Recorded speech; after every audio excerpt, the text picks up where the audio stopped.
talk about Rabbi Matondo, for instance, probably his best ever performance in a Rangers jersey, but there's also a lot of speculation that he might be on his way. I think Blackburn talk this week, Leeds as well. So, it's, as much as he was terrific yesterday, and he deserves all sort of the plaudits he got for yesterday's performance, but I don't think the Rangers support could have any sort of great confidence that he would then back up with a similar level of performance next week. The story of his Rangers career is just, inconsistency, and I think back to perhaps he scores a great goal against Celtic in the 3-each game at Ibrox next week in last season, and then the next week against Ross County. I don't think he started, but he comes off the bench and doesn't really do anything in a game that Rangers had to win that week. So I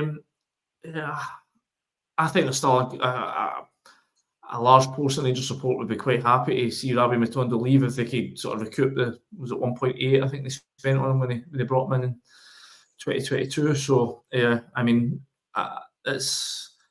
it was an encouraging result on Saturday, but I don't think it's still far too early to think that this is a sign of a Rangers team that's ready to mount a serious challenge. They'll be there or thereabouts, but I still think Celtic will, on current form, will be big favourites to go on and win the title this year.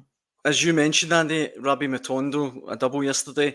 His performance has generated a big response on Record Sports social media channels. James Cooper saying, with Matondo's pace, why is he being sold? It doesn't make sense.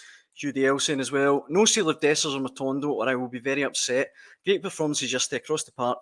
Finally signs we are coming together.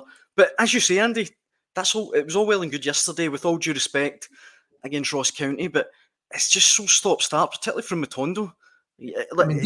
No idea if he's a good player. No, I've written my match report for tomorrow's paper. There's just a sense from Matondo. He's almost too quick for his own good. He's obviously rapid, he's lightning, but so many times he almost he's running away and he forgets to take the ball with him, or that's true. Though. You've actually hit the nail on the head. So, his pace is a tremendous attribute to him, but technically, is he really up to the mark? Is he up to the flag level? I'm not sure he is, and I don't think there's been much evidence down his Rangers career to suggest that that would back up any suggestions that he's somebody who can take Rangers on and help them mount a title challenge. At the end of the day, he's in the team right now because he's the last man standing. Oscar Cortez is injured. If he'd been fit, he'd have been starting yesterday. If they'd had the money for Abdallah Sima, they'd have had him back, and Matondo wouldn't be anywhere near the starting lineup. So, no, from what we understand, Matondo seems to have been quite a significant wage bill as well, obviously coming from Germany, having played for Manchester City before, commanded a couple of big transfer fees. So, no, I can't see him being a major figure in Rangers' future. I really think if a bid comes in this week for him, if Blackburn pony up the kind of numbers that Rangers would be looking for, I think they would be quite keen to get him off the wage bill and reinvest that money elsewhere.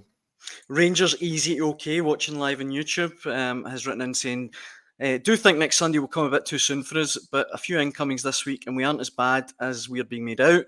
Yefte, Barron, Proper, Diomande, Czerny, all look good finds by the manager.